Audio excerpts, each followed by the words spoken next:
Hello, I'm Jennifer and I'm 27 years old. When I was young, my parents died in a car accident, and I had no other family to take care of me. So I went to live in an orphanage. After 3 years, I was adopted by a wealthy couple. My adoptive parents were billionaires, so I had a very comfortable life. They didn't want a lot of attention about my adoption, so they kept it private. They preferred to help quietly. When I grew up and moved into my own place, my adoptive parents decided to expand their business and traveled around Europe for new opportunities. During this time, I met Jack, who is now my ex-husband. We met in college and liked each other right away.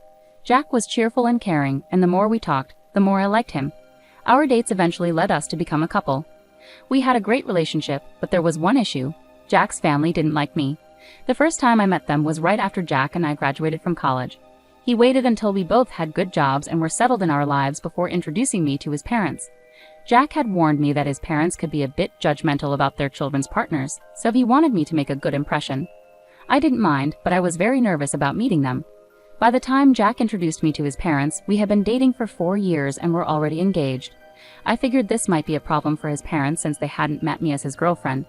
I remember being really worried about it and talking to Jack about my fears the day before we were supposed to meet them. "They're going to hate me, Jack." "They won't, I promise," Jack reassured me. "Don't you think they'll be shocked to find out we're engaged?" "Well, yeah, but I don't think it will be that big of a deal." "Are you serious right now? You were worried about introducing me to them because you know how judgmental they are, and you think introducing me as your fiancé won't make them judge me even more." "Look, even if they do, does what they say really matter? It doesn't to me, but I know you're always so careful about what they think." "I promise you that it won't affect or matter to me at all, Jennifer." "All right, if you say so. But do you think maybe we should just not tell them we're engaged and then like a month or so later, we should tell them? Would that make you feel better about this whole thing? Because I have no problem with either option." "I think we should hide it just in case. I'll do anything to get on their good side." "You have nothing to worry about. I'll be there with you no matter what."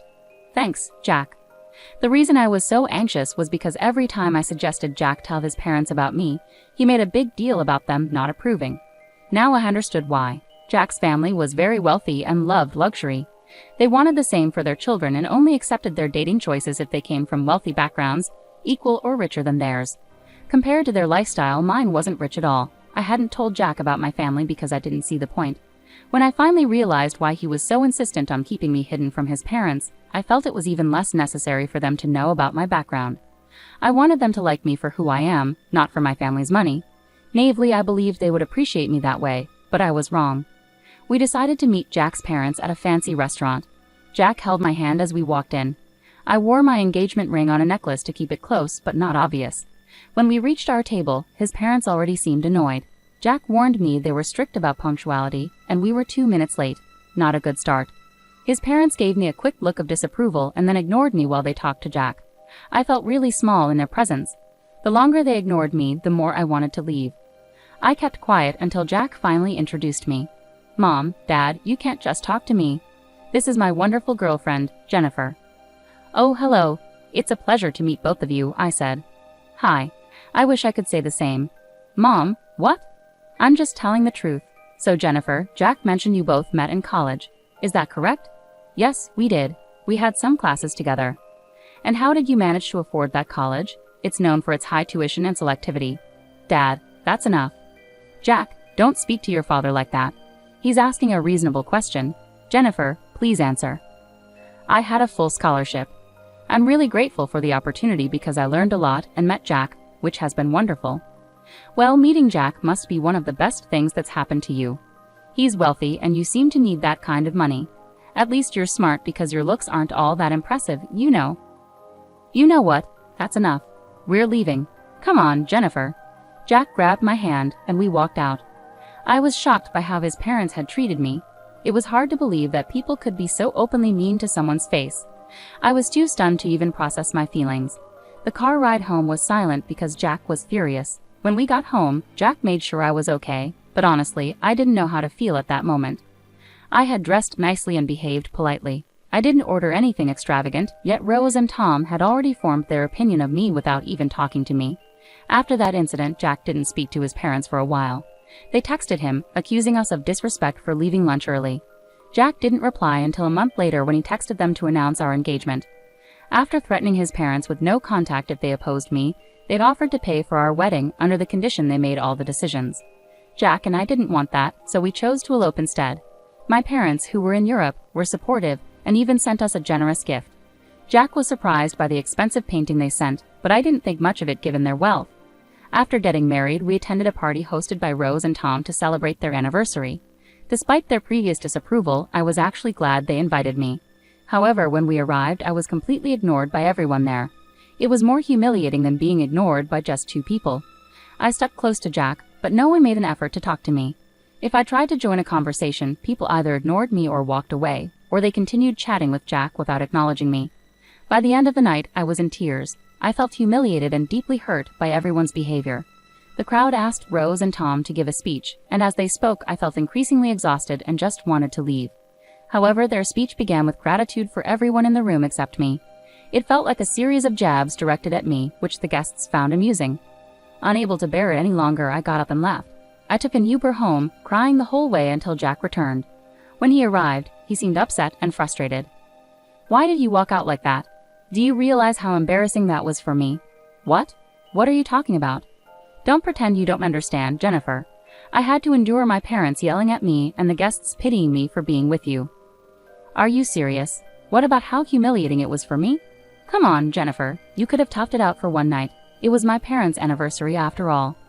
"I was ignored by everyone, and your parents chose to mock me in their speech. How could I possibly be okay with that?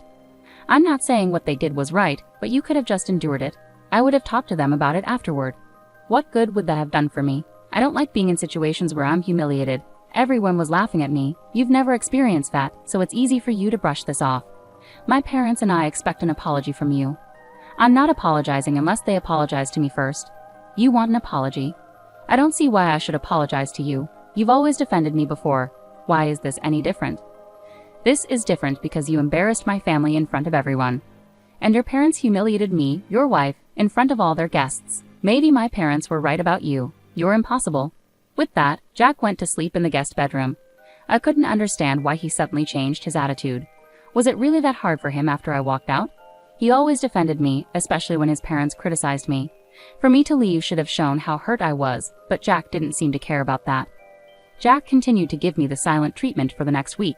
Meanwhile, I received numerous texts from his parents accusing me of being ungrateful and embarrassing. I tried to talk to Jack, but he refused. Eventually, I reluctantly apologized to both him and his parents, even though it felt degrading. I did it because I loved Jack and didn't want this issue to ruin our relationship. However, things only got worse from there. Jack's parents retired and began hosting weekly family dinners. Jack always attended, and the first time he took me along, the atmosphere was tense the moment I entered. Rose was preoccupied and didn't notice me immediately, but Tom and Jack's siblings awkwardly glanced at me without saying a word. Jack left me standing alone while he caught up with his family.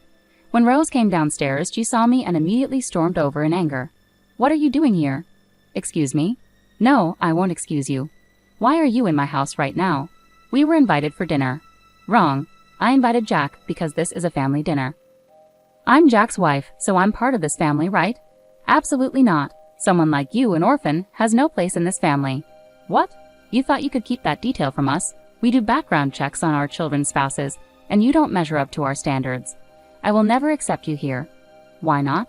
Surely there's more to being part of your family than just background checks. You're not attractive and you're not wealthy. You could never fit into our social circles. Why are you so focused on superficial things? Are you afraid I'll damage your reputation just by being myself? Doesn't my making Jack happy matter to you? If happiness made money, everyone would be rich. This is why you don't belong with us. Maybe I'll never be as superficial as the rest of you because I care about who people really are. You never gave me a chance before judging me. I'm glad I don't fit in with you." "Jennifer, that's enough. Here's some money. Get yourself an Uber and leave." I stared at Jack in disbelief as he handed me the money. Tears welled up in my eyes as I walked out and cried in the Uber again. I couldn't understand why Jack had changed so suddenly. Was he trying to appease his parents after the party? Whatever it was, I felt hurt and angry at him. He stood by while his parents insulted my past, something he usually defended me from. I wanted to scream and shout, but I knew it wouldn't help. Instead, I walked away. I reflected on whether I had said anything wrong, but I couldn't see how. I was just standing up for myself, calmly at that. Jack continued not to speak to me after he came home. My heart was breaking, and I felt utterly alone. I knew he expected me to apologize again, but I couldn't bring myself to do it like last time. Rose had insulted me deeply, and Jack seemed angry at me for it. If anything, I felt like he owed me an apology. For the next 2 weeks, Jack and I didn't talk. It was tough at first, but I eventually got used to it. His family's dinners continued, and I found myself home alone most evenings, which honestly didn't bother me. Hey Dad, hey Mom. Things aren't going well. Why? What's wrong, sweetie? If you need help with anything, just let us know. I don't think this is something you guys can help with, but thanks for offering. Where's Jack? Isn't he helping? That's the issue. He's part of the problem. Could you explain what's going on, sweetie? Well, his parents are wealthy and very snobbish. Oh, we can't stand people like that. Tell me about it. Anyway, they saw me as some poor girl who could never measure up to their standards or fit into their elite circles, so they made a point to humiliate me every chance they got. Damn, that's awful. Oh, and last time I was there, Jack's mom decided to insult me by calling me an orphan. That woman, I want to give her a piece of my mind. How dare she say that about my precious child? Don't they know about us? And what has Jack been doing through all this?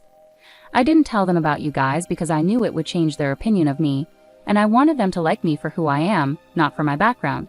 And as for Jack, he's taking their side. He thinks I was out of line for standing up for myself. Honey, are you sure this is the man you want to be with? I love him a lot, but this isn't how I imagined things. We haven't spoken in 2 weeks, and surprisingly, I'm okay with that. All right, sweetie, I'll connect you with one of my friends there. Don't worry about us not being able to help. Actually, we might be able to help you get some sweet revenge. Huh? What do you mean? Your dad and I are coming there next week. We originally planned a vacation for you and Jack, but now it'll just be us. More time for us to do things together, I suppose. Really? Oh my God, I'm so excited to see both of you in person again. That lifted my spirits. Finally, I felt happy after so long. The three of us continued chatting. Dad discussed his plan to assist me. Eventually, he asked about the location of these dinners Jack's parents hosted. As far as I knew, they alternated between their home and restaurants. Conveniently, the upcoming week's dinner was scheduled at a restaurant. I needed to find out where exactly it would be held so I could tell my parents. Luckily, Jack's email was logged into my phone, and knowing Rose and Tom, they loved to email everyone everything. It wasn't difficult to find the location, and I passed it on to my parents. My parents landed in the States and checked into their hotel, where I met them. We had lunch together, and then they treated me to a spa day they paid for because they thought I deserved it. Meanwhile, my mom's lawyer friend helped me start the divorce process. Later, my parents walked into the restaurant where Jack and his family were dining. According to Dad, as they approached the table, Tom and Rose started whispering to each other, recognizing Dad. Mom later told me how their conversation unfolded. Hello. Oh my gosh, Mr. Burns, what brings you here? Oh, I just happened to see some familiar faces and thought I'd drop in to join you for dinner. Familiar faces? Who are you referring to, Mr. Burns? Well, I see Jack here. Me? Well, hello. It's a pleasure to meet you. Your daughter talks about you a lot. But speaking of my daughter, where is she? Your daughter? I'm sorry, but I don't think she's here. But shouldn't she be here? I'm sorry, Mr. Burns, but we weren't aware you had a daughter. Of course I do, and she's married to Jack. What?